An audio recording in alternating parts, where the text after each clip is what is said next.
सर्वप्रथम सर्वांना जय शिवराय। आपण पाहणार आहोत 22 फेब्रुवारीचा अंदाज। आपण मागच्याही व्हिडिओमध्ये बरेचसे अंदाज दिले, तुम्हाला त्या पद्धतीने नियोजन करायचे, पण उद्या सकाळपासूनच अचानकच काही भागांमध्ये आभाळ पाहायला मिळेल, तसेही त्याचा अंदाज दिलेलाच आहे। तर मराठवाड्यामध्ये अनेक भागांमध्ये पहाटे सुद्धा शितोडे सातोडे पडण्याची शक्यता आहे। तो भाग म्हणजे सोलापूर, बीड जिल्ह्यात तुरळक ठिकाणी, नांदेड पट्ट्यातही मोजक्या ठिकाणी, हिंगोली, वाशिम मध्येही तुरळक ठिकाणी आणि यवतमाळमध्येही तुरळक ठिकाणी, परभणीसह लातूर, बीड भागांमध्ये सुद्धा हलक्या सरींची शक्यता आहे। मोठा धोका नाहीये, 4-2 शितोडे तुटल्यासारखे वाटतील आणि काही ठिकाणी पत्रावून पाणी वगैरे अशी कंडिशन आहे। हे वातावरण गरमीचं राहणार आहे आणि सरकत सरकत उद्या 22 तारखेला नांदेडकडे जाऊन ते मिळणार आहे।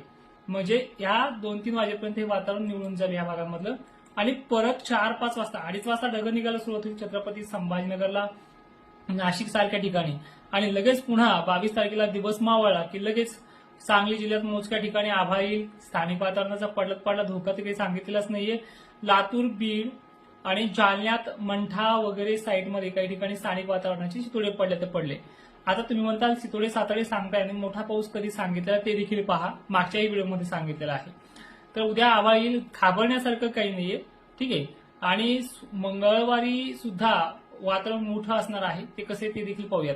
लातूर जिल्ह्यात 22 तारखेला शितोडे वगैरे राहणार आहेत, नांदेड वगैरे भागात देखील राहणार आहेत। खानदेशला म्हणावा असा धाक नाहीये, आभाळ वगैरे येत राहील, जिरून जाईल, ठीक आहे। आता 23 तारीख बघा, 23 तारखेला महाराष्ट्रात सर्व ठिकाणी ढग वगैरे निघणं, वातावरण बनणं आणि त्याचे पडसाद बुलढाणा, सिल्लोड वगैरे भागांमध्ये, मालेगावमध्ये तुरळक ठिकाणी स्थानिक वातावरणाचा पाऊस पडला तर पडला अशा प्रकार आहे। मोठं संकट नाही, गारपीट तर आपण बोललेलोच नाहीये।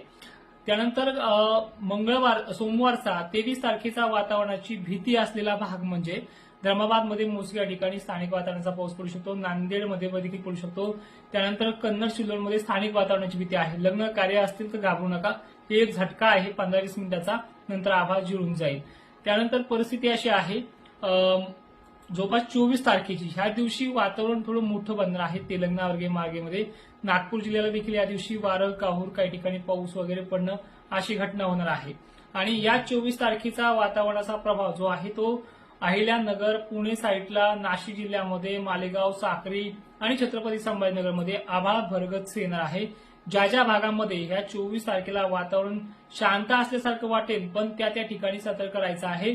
आणि विषय असा आहे की खानदेशमध्ये जळगाव, शहादा, धुळे जिल्हा, मालेगाव, नाशिक, अहिल्यानगर, छत्रपती संभाजीनगर, बुलढाणा विदर्भातला भाग आहे आणि नागपूर, अकोला, अमरावती इथे स्थानिक वातावरणाची भीती ह्या दिवशी आहे।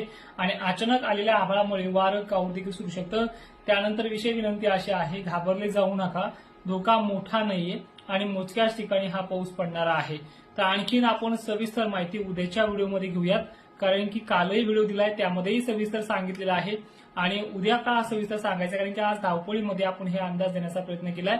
जो आज सध्या आपण बघितलंय की महाराष्ट्रामध्ये अनेक ठिकाणचे फोन येत आहेत, घाबरले जाऊ नका, मोठी कंडिशन नाहीये। आणि ज्यांना कोणाला अजून उत्सुकता लागली सर आमचं अमुक काम चालू आहे, आम्ही काय उपाययोजना करायच्या, त्यांनी कमेंटमध्ये करा, तिथे तुम्हाला मी रिप्लाय जोपर्यंत वेळ आहे, जोपर्यंत 10-11 वाजतील तोपर्यंत मी देण्याचा प्रयत्न करेन नक्की। आणि सगळ्यांना पाठवा, कमेंट आवर्जून करा। जय शिवराय।